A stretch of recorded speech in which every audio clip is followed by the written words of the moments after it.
So last week we went over free agent cornerbacks that fit the Green Bay Packers for this upcoming 2025 free agency. As cornerback is a big position of need for the Packers, what they do with Jair Alexander is yet to be seen, plus Eric Stokes is an impending free agent. But now we move our eyes to another target, another position that I see that can be a need for the Green Bay Packers this offseason, and that is at linebacker. So in today's video, we're going to go over 5 free agent targets for the upcoming free agency at linebacker for the Green Bay Packers. Every week, we're going to take a look at and deep dive into a new position of need for the Packers in terms of free agency. So if that does interest you, I'd highly suggest going down and clicking the subscribe button so you don't miss any of the free agent videos, among everything else Green Bay Packers, such as salary cap news and, of course, draft news. Guys, there's just one NFL game left, so you still have time to get in on this awesome sleeper promo. Use code BASS at signup, BAS, or simply click the link down in the description below. Make a $5 play and get $55 in free plays. I looked at the early picks for the upcoming Super Bowl matchup, Eagles versus Chiefs, and one pick I'm really liking, and I feel like it's almost a given at this point, is more than a half a touchdown, an anytime touchdown for Saquon Barkley.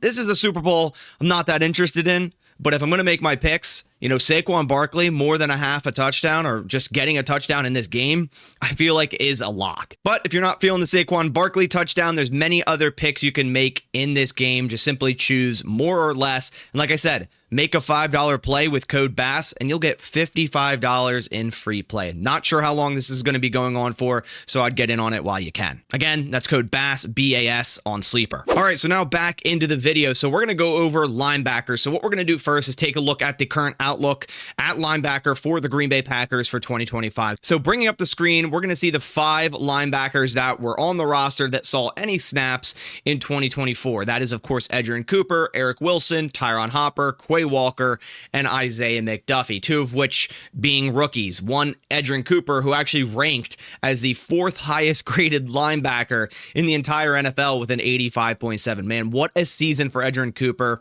Soon enough, I'll do a film breakdown over his entire season here on this channel, which I'm very excited to do. He was one of my favorite draft picks and one of my favorite prospects before the draft happened, and I'm so glad the Packers got this guy on their defense. So in terms of the future at linebacker, Edgerrin Cooper being in that room, the future is bright, but there is some uncertainty in the rest of the room.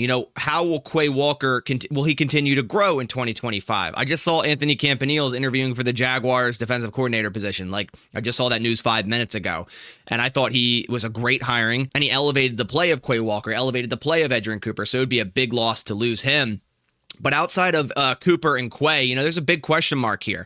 Eric Wilson, an impending free agent. Isaiah McDuffie, impending free agent. I don't see them bringing back Isaiah McDuffie, and that's kind of where this video starts. If they don't bring back Isaiah McDuffie, yeah, sure, Tyron Hopper may be ready for 2025, or maybe not. I still think they could bring in another, ball player into this room, just really boost this room up now in a 4-3 where you inherently have more off-ball linebackers. Eric Wilson, a free agent, they'll probably bring him back just for the special teams presence, the versatility as a depth guy. Again, I'm excited for Tyron Hopper. I think this guy, in a couple years, it quite literally could be Edgerrin Cooper and Tyron Hopper as our 2 starting linebackers. But I still think right now, going into 2025, we should look at free agents this offseason at linebacker. Quickly, just to dive over the grades, Edgerrin Cooper, we already talked about, insane grade, 85.7. Then there's a little bit of a drop-off, or decent bit of a drop-off here. So 60 is average via PFF. Eric Wilson had a 64.3.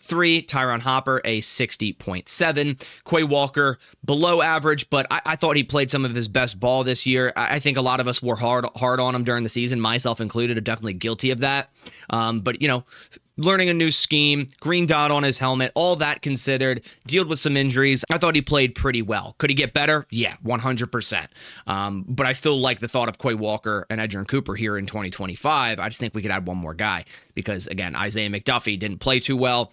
I didn't like what I saw from him out there. There are certain rundowns where you're like, okay, Isaiah McDuffie, a good run-fitting linebacker, but man, in coverage, he seemed lost, and even other, run plays later in the season, run-fitting, seemed lost. So he was our lowest graded guy here, the 71st ranked overall linebacker.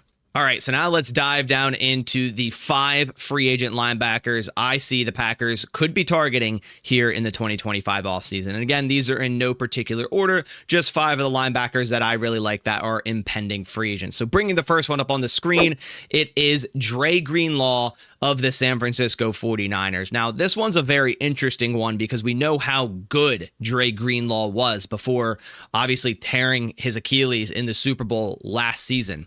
Basically missed all of 2024, only saw 34 snaps in 2024. So 2024 pretty much a wash for him, but it's the last year of his contract. So realistically, Dre Greenlaw could be signed for a kind of prove-it deal. I don't know if the 49ers are going to bring him back. You know, they're hiring Robert Saleh. I know Saleh loved Greenlaw, so there is a chance here that Greenlaw just stays in San Fran, but if he does hit the open market, I like the thought of the Packers bringing this guy in. I think he could really elevate the room. And if you have Quay Walker, Edgerrin Cooper, and Dre Greenlaw, man, that's a solid linebacker core when all guys are healthy. So looking at 2024, again, we'll move it to 2023 because that's more of the season. You know, he played the entire season outside of the half of the Super Bowl. You know, he's still graded even though he only played 34 snaps. So we're not going to really look at that too much. He only had 7 tackles, 4 stops, 0 missed tackles. So he actually ranked first in missed tackles because he didn't miss any, but he only played in 34 snaps. A lot of passer rating of 91.7, but again, 34 snaps, that's it. So if we move both of these to 2023 grade and stats, you see 2023, 69.3 grade, good run defense grade, good coverage grade. He had 88 solo tackles, 32 assists, 42 stops. That's a very, very high number. See 28th best. Missed tackles, he had 16. Passer rating allowed 97.2, and he played in 848 snaps. So before the Achilles injury, and that's a big thing too, right? Like coming back from an Achilles injury isn't something to take lightly. And Dre Greenlaw, 27 years old. If you take a look at his contract, he signed that 2-year, $16.4 million contract a couple of years ago, and he's at the end of that deal. So they have void years on his contract, not that that matters. He had a cap hit of $9.6 million in 2024, and he only played, 34 snaps. So paid a lot of money for Greenlaw to not play in 2024, but of course, you know, coming back from an Achilles injury, you know, is a hard thing to do. But I think if it's a low deal, say a prove-it deal, 1-year, 2-year deal at, you know, 5, 6, 7 million, I'd take that chance. I think I would definitely take that chance on Dre Greenlaw for the Green Bay Packers. The next player I have on this list is a Wisconsin Badger, and that is, of course, Zack Bonnell, who just had, or is still having, an unreal 2024 campaign with the Philadelphia Eagles. And I'll say this, Zack Bonnell has been phenomenal this year, but that defense is loaded with talent. So, you know, everyone else around him is also playing at a very high level. It makes his job very, you know, a lot easier. But that's not discrediting the year that Zack Bonnell has had. When he was coming out of the draft, I didn't expect much from him. I feel like there was other linebackers on that Badgers team that I liked better. But I was like, okay, Zack Bonnell could come into the league, be a depth linebacker, and that's fine. And he was up until this season. You know, we go down to, you know, his teams. He was a Saints linebacker from 2020 to 2023. Nothing crazy. I don't even think he played that much. We can actually look at his, let's see, we can go to his 2023. He had 303 snaps and a 71.1 grade, so actually not that bad. 2022, he only had 85 snaps and a 50 grade. 2021, he had 194 snaps and a 44.6 grade. And as a rookie, he had 82 snaps and a 62 grade. So yeah, really took a massive boost here in 2024 and was the second highest graded linebacker, 90.1. I believe if you account for snap count, people with, you know, a certain amount of snaps, he is number 1 in the NFL. 90.1, 73.1 run defense, and he was the highest graded coverage linebacker in the entire NFL. And we know that best. You know, he had an interception on Jordan Love in the playoffs. This guy was really, really good in coverage.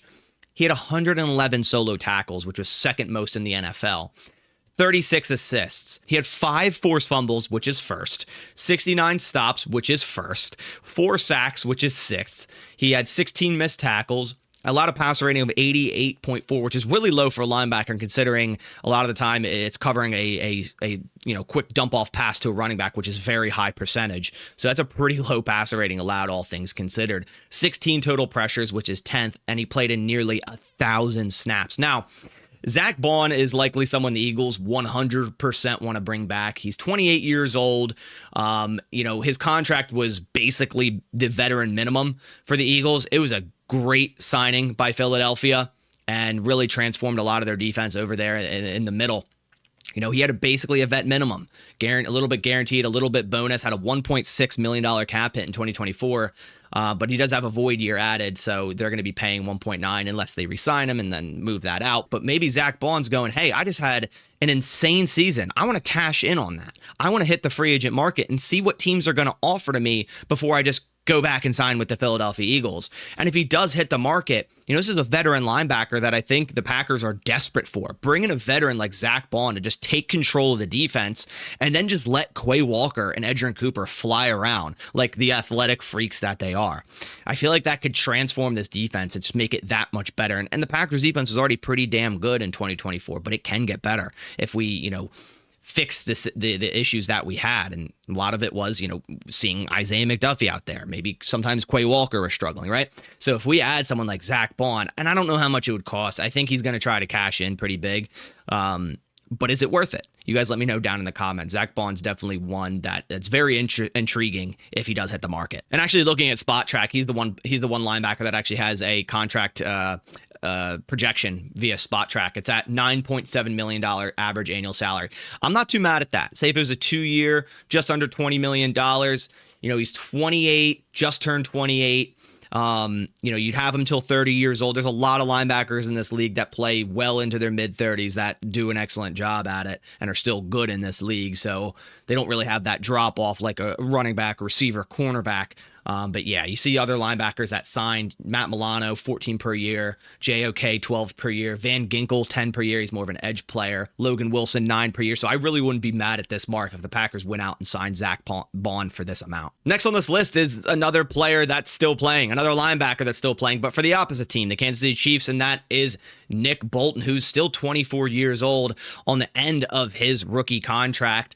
Definitely an undersized linebacker in terms of height coming into this league, and it was a lot of worries for some teams. 5'11", 237, but I think he's been pretty damn solid for the Chiefs defense over the last few years. He had a overall grade of 65.4 this year. Overall across the board above average. Run defense, coverage grade. And looking at his stats, he had 81 solo tackles, 26 assists, 1 forced fumble, 44 stops, 4 sacks, 18 missed tackles, passer rating allowed of 103.4, 13 total pressures, and just like Zack Bonnell, just about 1,000 total snaps. He's been with the Kansas City Chiefs since 2021, since being drafted, I believe, in the second round, 58th overall. And we can see his rookie contract here on the last year that here in 2024. If we look at his grades over his career since 2021, 69.2 in 2021, 75.7 in 2022, 69.2 in 2023, and 65.2 or 65.4, in 2024. So definitely a consistent player at the linebacker position, Nick Bolton is. And again, just another player that they could bring into the building, have him command the defense in the middle, and allow Quay Walker, Edgerrin Cooper to rush the passer, fly around, maybe have both those guys play a little bit of edge rusher, get after the quarterback, but still have a guy that you can trust there at the inside at the mic. Fourth on this list is Jets linebacker Jamen Sherwood, very similar to Nick Bolton in terms of ending his rookie contract here. I think the Jets are definitely going to try to bring him back, but he just had a phenomenal season, similar to Zack Bonnell. End of his cheap deal. Maybe he wants to test free agency. Maybe he wants to cash in on the season that he just had. 6'2", 216. I believe he's 25 years old. Doesn't show up here on PFF, but I believe he's 25 years old. Looking at his grade this season, 73.8, pass rush 68.1, run defense 77.1, coverage 66.2. Looking at his stats, he had 109 solo tackles, which was 4th best, 41 assists. He had 59 stops, which was 4th best, 2 sacks, 18 missed tackles, a pretty low passer rating allowed. So again, very good in coverage, 94.8 passer rating allowed, 9 total pressures, and played over 1,000 snaps here. Looking at his grades over his career, his rookie season, pretty rough in terms of grade, slightly below average. But after that, 2022, very solid. 2023, very solid.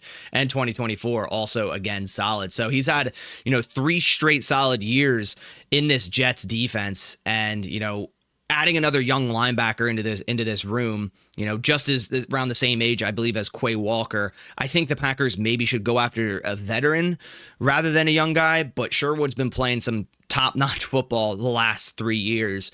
And it depends how much, he'd ask for in the free agent market. Again, ending his rookie deal here. Yeah, he's 24 years old. I think turning 25 by the new season. But you could see how low, his contract was, being a 5th-round pick in that 2021 draft. Last but not least is someone that has revitalized his career this past season, and that is Devin Bush, linebacker, most recently with the Cleveland Browns, who's still 26 years old. I feel like Devin Bush, man, has been in this league for a long time now, and he's had some rough seasons. I mean, starting with the Pittsburgh Steelers after being drafted out of Michigan, had 3 years with the Steelers. At that point was kind of considered a bust. Then went to Seattle, didn't play too well. Then went to Cleveland this most recent year, and by far had his best season. He had a 79.2 overall grade, 77.5 pass rush, run defense, one of the highest in the league, 86.4. Was not that great in coverage, but if the Packers want a run-stuffing linebacker, maybe a strong side, Sam Backer, that can really just shut down the run, help shut down the run, pretty much a better Isaiah McDuffie, Devin Bush could be your option here. 50 solo tackles, 24 assists, 24 stops. He had a sack, only 6 missed tackles, so very low in terms of missed tackling. Did allow a decently high passer rating at 107.5, 10 total pressures, and played in nearly 500 snaps. So not a full-time, 3-down linebacker like we saw with Sherwood, with Bolton, with Zack Bonnell. And for that reason, Devin Bush could be cheap. The Browns, I don't really know what they're doing. They have a lot of salary cap issues. I believe they have like negative $30 million in salary cap right now. So are they going to be able to bring back someone like Devin Bush, who just had a really solid season? Probably not. And like I said, his past years, man, they've been pretty rough. Rookie season wasn't terrible. 2020 below average grade. 2021 was one of the worst grades of all linebackers. 2022 below average. 2023 with Seattle below average. So he's never really hit that mark, but he did here in 2024 with the Cleveland Browns. So if the Packers want to, go out and get a 26-year-old linebacker, add him to this group of Quay Walker, Edgerrin Cooper, Tyron Hopper, I would not be opposed to that at all. And the Browns signed him to a very cheap deal this last offseason. 1-year deal, cap number of $1.5 million. And he's a former first-round pick, a former number 10 overall pick there out of Michigan to the Pittsburgh Steelers. And like I said, up to this point, up to 2024, really considered a bust, but had a really solid 2024 campaign. So he could be, an underrated guy that you look at free agency and you go, okay, the Packers go out and sign this guy. It's a pretty cheap deal, maybe $5-6 million, deal for 2 years. And you got a ball player there that just revitalized his career there in Cleveland, even through a bad year for the Browns. So those are the 5 free agent targets I have at the linebacker position for the Green Bay Packers for this 2025 offseason. Let me know what you think down below. Which one would you want the Packers to sign the most? If I missed anyone, I know there are more free agents at the inside linebacker position. I just picked the 5 most plausible ones for the Green Bay Packers. If there's any others, let me know down in the comments below. Also, let me know what position to do next. We did cornerback last week, linebacker this week. Obviously, there's other needs for the Green Bay Packers. Edge, right? Wide receiver, maybe. Tight end, maybe. Maybe center if they move on from Josh Myers. Interior defensive line. Let me know down in the comments what position to do next. I do appreciate you guys coming by to the channel. If you could leave a like down below, it helps support the channel, helps with the whole YouTube algorithm. It's absolutely free to do and takes 2 seconds. So would really appreciate that. But that about does it. I'll catch you guys in the next one. And as always, go Pack Go.